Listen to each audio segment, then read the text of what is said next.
Welcome to the Del Walmsley Radio Show.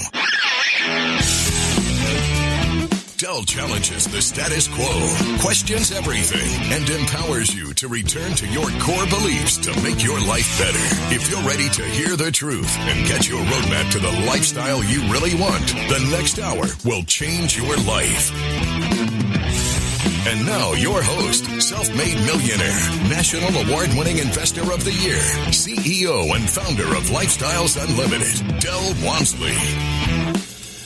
Welcome to the Del Walmsley Radio Show, where the hype ends and the help begins. I'm your host, Del Walmsley, and as always, working on your financial freedom. With me here today is a wonderful couple out of the Dallas area, and it's interesting because, you know, there's all kinds of controversy going on about immigration. And whether it exists or it doesn't exist, or whether it's legal, it's not legal, whether it happens, it doesn't happen.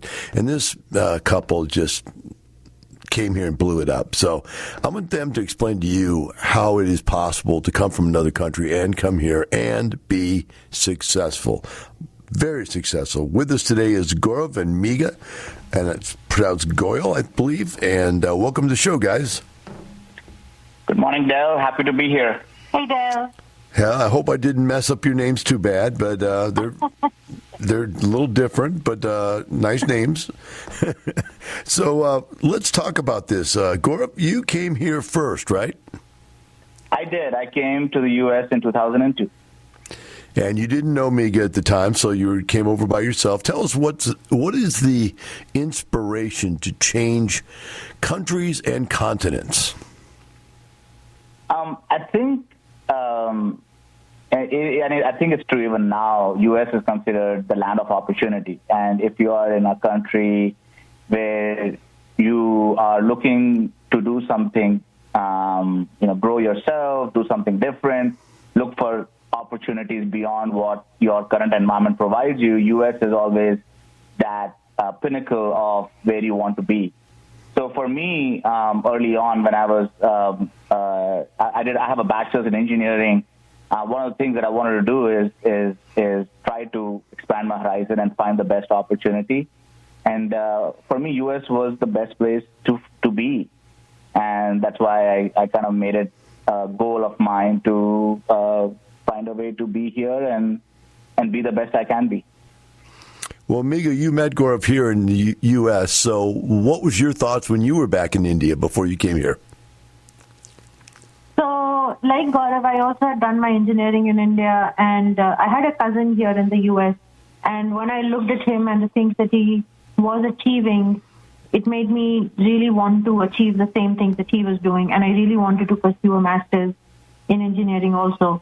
So that's what brought me here, truly the land of opportunities, the number of different things that you can learn and see and do is pretty intense. Well, it's interesting to me because you're both highly educated, and I believe that most of the individuals that I've met from India, the culture is motivated to be highly educated. Am I right on that? Yeah, you're right. Both my parents have a master's degree. Also, my mom's a doctor, dad's an engineer. My sister is also a doctor. Same for Gourav. So we've been taught that is what you do in life. You get not one but two degrees, and you have to be an A student throughout your life. That's pretty much how all Indian kids are raised. So in the country now, right now, this is a joke, and I'm just letting you know this is a bit of a joke, a bit of a political commentary, a bit of just me being Del. In a country where everybody has a degree, or two or three, and those degrees end up allowing them to wash dishes and clean streets, because everybody has a degree, you got to bring your degree over here to be able to do something with it. Now, that's a very pointed question. I know you have to take it for what it's meant to do, is to stimulate you to explain why. If everybody over there is educated, why can't they make it there? Why do people come to America? Well, everybody aspires to be educated, but not everybody has the means necessarily. So not everybody is able to get all the degrees we can. I mean, we come from middle-class families back in India, but not everybody's middle class like in the U.S. So we have that challenge. But then also, if you look at the economy of India and the economy of the U.S., the economy of India is a lot smaller, and India has about 3 times the number of people. So it's harder to find opportunities in India to grow. And if you look at the history, I don't want to go into details of it. India is a younger democracy. They still have a lot to grow when it comes to capitalism and individual opportunities. So I think we're going there, but it is a lot harder in India to succeed. And there's still a lot of people who don't have the opportunities to study or to get jobs that can get them what they want to get. Well, your success has been phenomenal, which we're going to cover totally today, so don't worry about that. That's where we're headed. I just want to get this last question out, and then we'll move on, and that is this. How do you feel as immigrants, and I believe, are you now citizens, by the way? Yes. Okay. As citizens who fought to become citizens, how do you feel about the people in our country now trying to turn us into a third world socialistic country?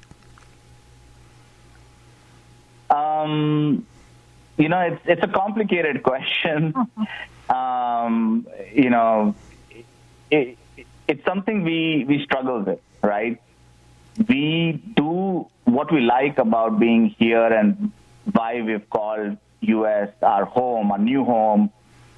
We've been here for almost 20 years, is the opportunity for anyone to achieve anything, whether it is an immigrant, whether it's someone who was born here, for whatever background, religion, race you come from, you have an opportunity to become anything you want. I think anything that helps that is what we are for, and anything that is taking that away from it being that free country, that's what concerns us more than anything. Because for us, the reason we have been successful is because we came to this open country where anybody can achieve anything if they put in the hard work and the effort, and we want this country to remain that way. So you came over here, you went to University of Texas in Austin and got a degree, or multiple degrees, as you would say. One's not enough for a fine Indian family, right? So you got all these degrees, and you had to make something. So how did you meet your wife? We met in Dallas, actually. You want to maybe speak to it? We had some common family that introduced us, Gourav and me, and Gourav was here. He had finished his master's, and so had I, and we just met on a random Sunday, I think, and and as they say, the rest is history. Wow, that's interesting. So was this just a random meeting, falling in love, or was this arranged type of deal? I would say it's a mixed. We were introduced by family, but it was our decision. It was not a traditional, I would say a little bit more stereotypical definition of arranged, where people arrange it and you have to follow. But we did get introduced by family, but we did meet in Dallas without family, and we decided ourselves, and then our family followed our decision. I read somewhere, and this is just really off the cuff here, but I read somewhere that arranged marriages have an 89% chance of success, whereas non-arranged marriages are only 60-70% like that successful. So it might be the right thing to let your parents make that good, powerful decision for you instead of yourself when you're emotionally, oh my gosh, I so much love you. Craziness. So we got some kids coming in here now. How old are the kids now? They came along a little while after that, huh? Yeah, so our twins are 10 years old now, Mari and Eve. So how long were you here, or how long were you together before you started looking into real estate? What prompted you to look into real estate? So we were having corporate careers, we were raising kids, the usual living the American life. And in 2016, I was constantly looking for ways to get out of investing in stock market, because even with a business degree, I'm terrible at investing in stock. I just was extremely unsuccessful, and I felt like that was so out of control and so random that I could not really do a good job. And I met a friend at work who introduced me to lifestyles, and even though I did not have much background in real estate, I liked the consistency, the growth, the reality of real estate versus the... All right, let's hold it right there. We'll be back in just a moment. We're going to have to take a short break. We'll be right back with Gourav and Megha and the Del Walmsley Radio Show.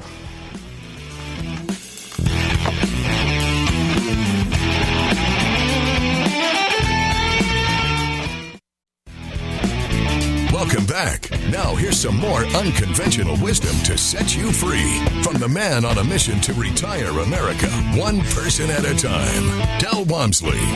Welcome back to Del Walmsley Radio Show. With me here today is Gourav and Megha Goyal, and they're out of the Dallas area, and they've done a couple apartment complexes. It looks like that when we went to break, we had to cut them off a little bit, so I'm going to let Gourav go back to his story. Gourav, you were talking about the fact that you were looking to find something other than the stock market, and that you had heard about it somewhere from a friend, I think. So go ahead and pick it up from there. Yeah, thanks, Del. So yeah, I heard from a colleague about lifestyles, and around September, October 2016 is when I attended one of those free workshops. I got to know about Lifestyles Unlimited, joined as an FFP member, which allowed me to go to a weekend class with the great David Fisher. And after attending that, it was very clear to me that this is the answer. This is what I've been looking for. And I joined pretty much immediately and started investing immediately. And I've never looked back. So which one of you want to give the tale of the light bulb going off? In other words, I always ask this question. It's my favorite question. You're sitting there in a 2-day, and the light bulb goes on over your head, and metaphorically, and you say, wow, that's what I didn't get. Now I get it. So I did the 2 days first, so I'll share mine, and Megha can share if she has anything more to add to it. For me, David Fisher, and I really appreciate his style because he made it understandable, and he made it sound like it can be done by anyone who puts in the effort. Before real estate was such it was such an imposing thing for me that I couldn't even think. I mean, I had thought about it, but I didn't know where to start and whether it's something I could even handle. But his way of showing the numbers, and I'm an engineer, so numbers helps me understand how it all works, and then showing how it can be done and the support group that Lifestyles brings, it made it so comfortable for me to imagine investing in real estate. How about Megha? What was the light bulb moment for you?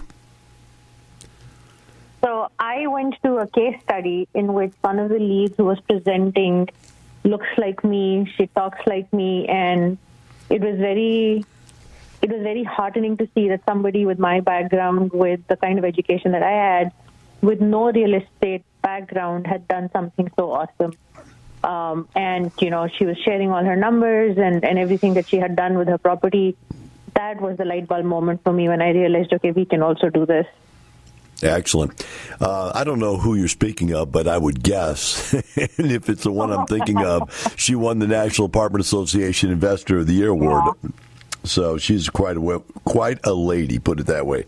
Excellent. So you guys, when you came out of there and you both had a chance to listen to the material, let's be the fly on the wall and let's hear what you two were talking about. What did you decide to do?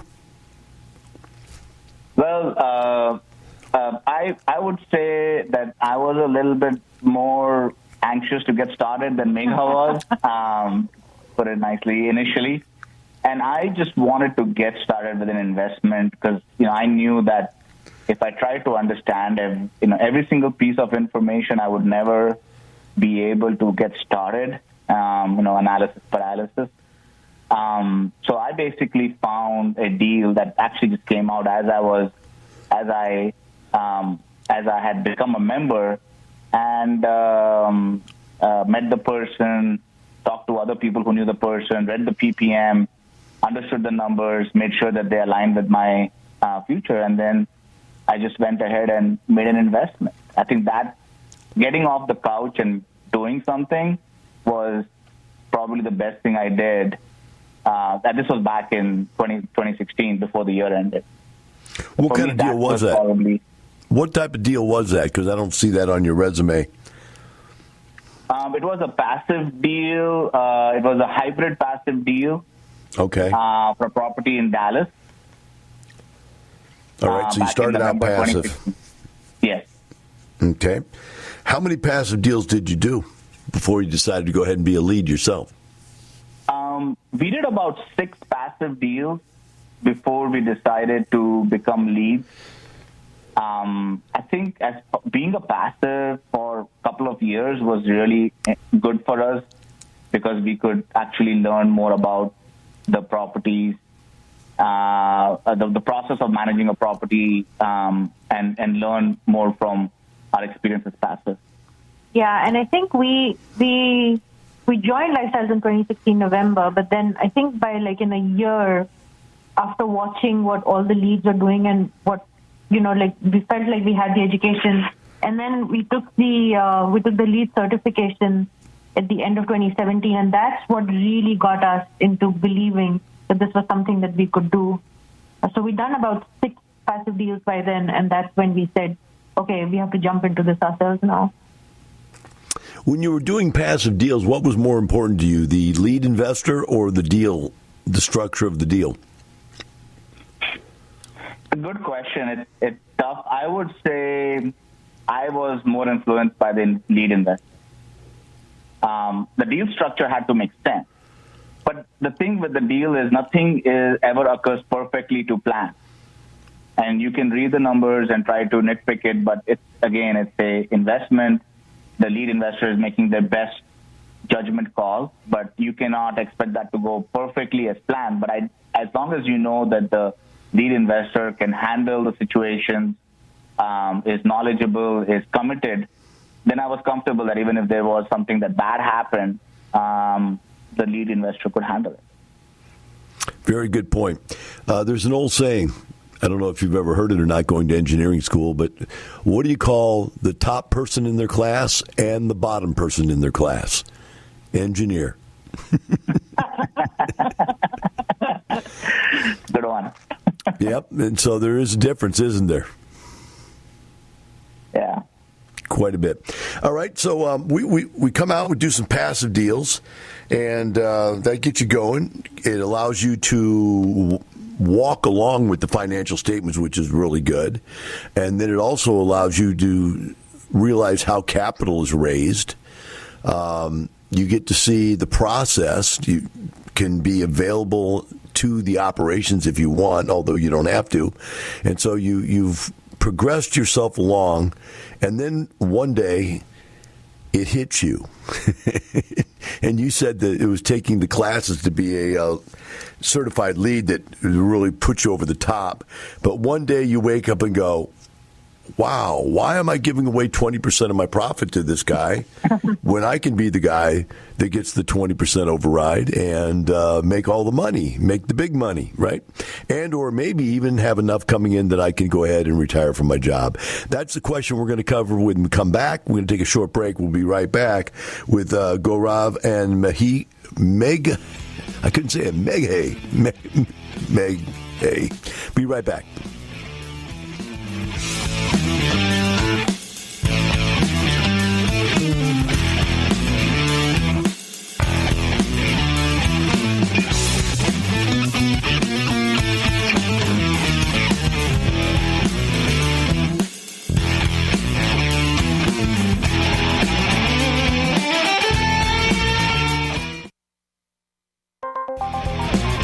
Welcome back. Now here's some more unconventional wisdom to set you free from the man on a mission to retire America, one person at a time, Del Walmsley. Welcome back to the Del Walmsley Radio Show. With me here today is Gourav and Megha Goyal, and they're out of the Dallas area, and we've just got to the point of their story. We're going to talk about how they decided to go from being a passive investor to being a lead investor. Who wants to pick that one up? What was the family conversation that said, hey, we need to do this? So I think a few things happened, right? So we'd already invested with some really good leads, and we'd been reading their monthly reports. We'd been going to a lot of case studies and meeting other leads, and so we were getting a pretty good idea on how leads were managing their properties. But there's always that thing that that we didn't know how to do it ourselves. And at that point, when Lifestyle came up with the certification program for leads, and we took that, while we were doing it, we were actually on a road trip, and Gourav and I were discussing the course the entire time. And that's when, we realized that this is something, we're so used to have, the way we do our daily jobs is, we have timelines and we have milestones, and that's how we work. And this is very similar to that. So the process seemed like it was something that both of us could do. And plus, it was all about numbers, which both of us are very comfortable with, and working with spreadsheets. So that's when we realized that this was something that we definitely must pursue and figure out how to go about. I don't know about if there's something else. And I think I just enjoyed it. I mean, that's what my driver is. I thought this was a lot more fun than my job. And I said, passive is fun, but I think my future, what I like to do is be a lead and not just have a job in my career, which I enjoyed, but this seemed a lot more challenging and a lot more fun. So I was ready for a change. So let's talk about something that would be sometimes, not all the time, but sometimes hindrance to people that are engineers, and that is, in general, and this is a broad stroke generalization, I hope you understand, in general, engineers are not really friendly people. They're not people. They're not salesmen, put it that way. How did you get out there and raise capital and build confidence in you by other people? I think it's kind of interesting. I was hearing David Fisher say that other time, and he says, I don't understand, but this Lifestyle seems to attract the most number of engineers. He asked everyone to show their hands in the group that was in a class, and quite a few of them hands went up, and he says, I don't know, understand. I think, we are friendly people, approachable people to start with. But at the same time, some of us may be introverts and not extroverts. But we understand numbers, and we understand risks, and we understand budgets. At least I had experience doing that, so I could talk to investors in that language. I could talk about returns, I could talk about risk, I could talk about how I'm going to do what I'm going to do, and it's not in a vacuum. You are meeting people. Lifestyle provides a lot of opportunity to network with like-minded investors, so you get to meet people. So you do have to go out and attend these events and meet people, and they have to meet you and get comfortable with you.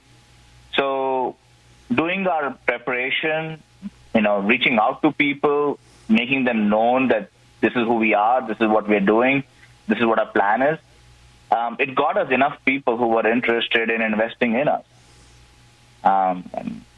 We didn't have any trouble raising money, thankfully, but we did do our homework. Yeah, but Del, you bring up a good point, because the first time when I was in a networking event, I'm a big introvert, and I'm very shy. So for me to be standing there and handing out cards was probably one of the most, it was not a very natural thing for me to do. And so, yeah, you're right. As engineers, for me especially, it's been much harder than it's been for Gourav. Gourav is way more educated than I am. I don't know if it's educated, but it's definitely, there is a skill set to being a people person. There's no doubt. Were you guys surprised when you first came to Lifestyles how open people were? And I ask you that as just generally, I ask everybody that, but I would also put a sideline in here. I have an Indian family that is friends of mine that they go out to eat with us all the time, and they're really, really close friends.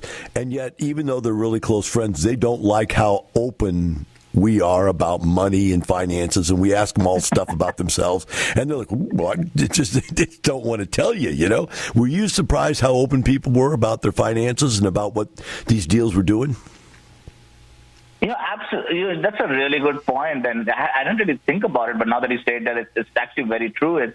It's most open people are about finance and what they want to achieve.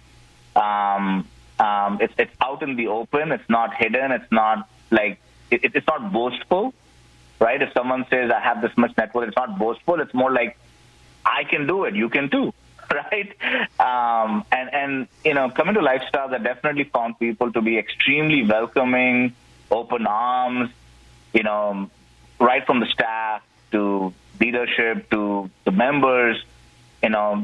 You instantly get included in the group, and you always have things. And being in real estate, you always have real estate to talk about, and that was one thing we found is very different from our current friend circle, which was a little bit different conversation. But when we are at Lifestyles, we're talking about our passion, real estate, what they are doing, what we are doing, and what our families are doing. So that part was amazing. We met some amazing people. We made some really good friends. So for us, it was we definitely were welcome with open arms. It's funny you say that because it really reminds me of two things. One, it reminds me how when we go out to eat with people that are Lifestyles members and, spend time, personal time, is that they really motivate you. They're excited about you getting ahead as much as they are excited about themselves getting ahead. And the other thing I'll bring up is that what you just said is that it's sort of this statement right here that I made 30 years ago, and I can't remember where I picked it up, but it's actually a great statement. It says, I'm not telling you this to impress you. I'm telling you this to impress upon you that you can do it too. Very good point. Very good. So as you went out there, let's talk about your first lead deal. What did you love about that first deal? Why did you want it? What was it about it that said that's the one? So it was a deal in a suburb of Euless, a suburb that we actually very close to that we used to live, so we knew that suburb. It was owned by an existing Lifestyles member, so we knew a lot of information about the deal that as a typical buyer you would not, because we could talk to the seller openly and have open conversation. It was the right size for us for where we were in our financial life. And it was a hybrid. It was taking on enough that we'll get the experience, but not biting more than what we could chew. So this was presented to us by a lifestyle agent. We loved the whole story behind this, how and what the current owners had done at that point, and we jumped in. We thought this was a perfect size, perfect area for us, and the numbers and all worked really well. Yeah, and then the other thing about this deal was because it had been maintained and managed by a Lifestyles member. We knew that going in there would not be that much work to do, which we were scared of because it was our first deal and we wanted to do justice to all our investors. So it had the right amount of what could we bring to the table to make the deal work for us, as well as what was already in the property. Excellent. Great stepping stone, huh? Yeah. Excellent job. Now, for those that are all over the country here, Euless, Texas. Let's see if we can put this one into the green. Euless is kind of between Fort Worth and Dallas. Is that where it's at? Yes, closer to Fort Worth, but yes. Okay, so it's kind of out there in the middle. Excellent. So it's a good location. I know that area is a highly rentable area, so that's good. And you've got something you could get your hands around because you could see who had owned it before. That's really good points right there. That makes it a lot easier, doesn't it, than to go into something that you have no idea what you're getting. Absolutely. Great. All right. Well, I think we're going to come up here on a break. We'll see how much time we have. About 30 seconds left. So this, just fill in a little details for these people. This is a 58 unit in Euless, Texas. They acquired it in June of 2018. Hybrid, for those of you that don't know from listening to the show, that is, it has the qualities of already making money and yet the potential to make a lot more. It has a yield play and a value play additive in both of them. We're going to take a short break. We'll be right back with Gourav and Megha and the Del Walmsley Radio Show.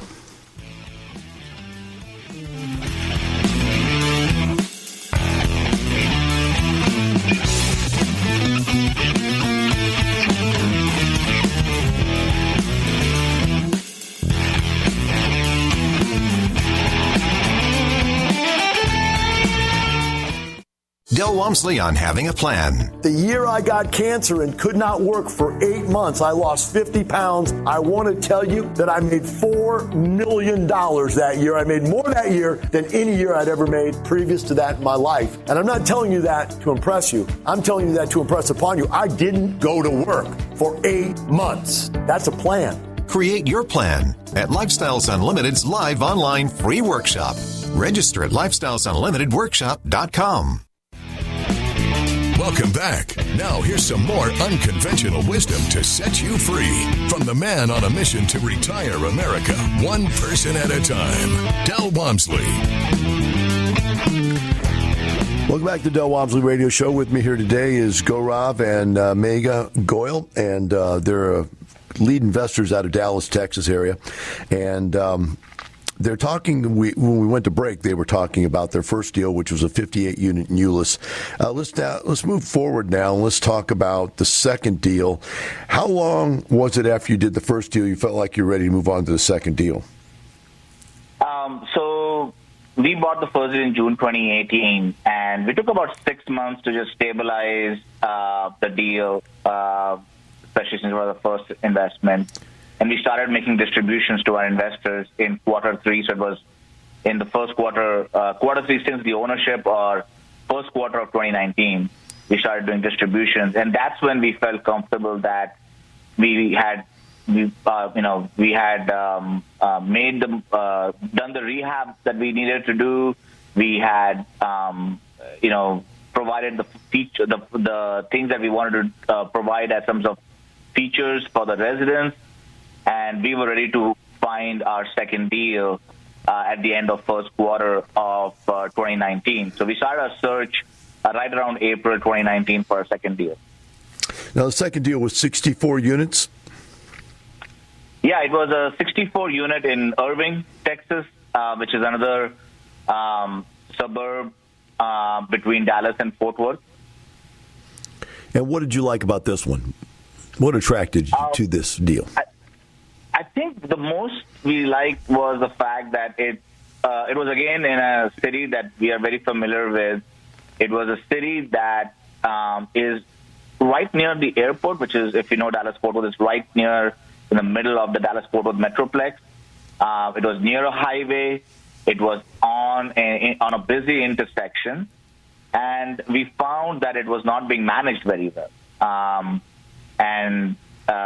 We felt that just by doing a better job in managing, making the proper, doing some things like improving the interiors, adding a fresh coat of paint, improving the office, we could really make the property stand out in the neighborhood, because there was enough traffic going on and there was enough people who were willing to move to that city that we felt the rest would be fine. It was just a property that wasn't managed as well as we thought we could do. So we liked the property, we liked the location, and we jumped in. So confidence has got to be soaring now. You've got one under your belt, you've turned it around, you're paying distributions, you've tied up another one and started it. At this point here, were you starting to think yet of a long-term plan? I think so. By the time we bought our second property, I think my plan to do this more full-time were taking roots, where I felt like this is this is now looking like I can see a light at the end of the tunnel there. I would do this, put all my time on this and enjoy doing it. Don't get me wrong, there are moments where it's uncertainty and, with any business and challenges, but I enjoyed the challenges. I enjoyed working through them. By the time you got to the third deal, you more than doubled what you did on the first two deals. I think I've misstated that. It was as much as the first two deals put together. It's the way I should say that. It's 137 units or so. This was a big step from going from a mid 50s, 60s unit up to 137 doors. What gave you the confidence you could do that? I think our experience, our network and lifestyle, our investors who were asking us to find more deals, so we knew that there was enough investment capital out there. And we learned over the last first two deals, through mistakes or through just by working through challenges, that we were much better prepared. We also knew that having a bigger deal means we'll have better economy of scale when it comes to payroll and other purchases that we need to make. And we could take a bigger challenge at that stage. Well, those three deals together have got to be giving you, 130, another 60, that's 200, 250 units. And then you have all of your passive deals. So you've got thousands of units now, right? Yeah. In a less than 4 years. Wow. That's got to make you feel good. It does. It's a warm blanket in the winter. It makes me feel like, we are secure. Our financial future is secure. And, now we can decide how much we want to turn the knob in the future. And it's really our choice now versus, somebody else's choice. So I'm going to ask you a personal question. This is, pretty personal, but I think if you know my personality, it's not trying to be invasive in any way. Invasive, I'm sorry. Is that, what about your family, friends? What do they think about you being this real estate entrepreneur now? I mean, you should just be college educated, be an engineer. I mean, that's what everybody should want to be, is have a job and be an engineer. You're now a business person and successful. What do they think about that? Your friends and family? Well, I think it's a great question. I think initially everybody is skeptical. They don't know what it is. And it sounds too good to be true, really, right? If you don't go through it, you don't meet the people who've gone through it, you don't have anybody in the network, it sounds too good to be true. But now after doing this for a few years, I think there is a healthy sense of understanding and respect that we have done what we've done, and they're not scared for us. And almost I feel like I am when I talk to them, and I'm not trying to force them into this, I want them to find their way into this, but I would like them to explore lifestyles, come to real estate if they haven't done this. And some of our friends and family are just stuck in their ways right now. It's not their time yet to explore it. But I thank you very much for coming on today, guys, and sharing your story, because it's going to open the eyes for a lot of people. And for the rest of you out there, remember this. We're not doing this for a little money. We're doing it for a lifestyle. Have a great day. The information and opinions you hear on the Del Walmsley radio show are those of the host, Del Walmsley, his guests, and his callers, and do not necessarily reflect the opinions of this station, its affiliates, its management, or advertisers. The Del Walmsley show is for entertainment purposes only. Please consult a professional regarding your personal investment needs. Nothing presented on the Del Walmsley show constitutes an endorsement, recommendation, offer, or solicitation to buy or sell any product or security.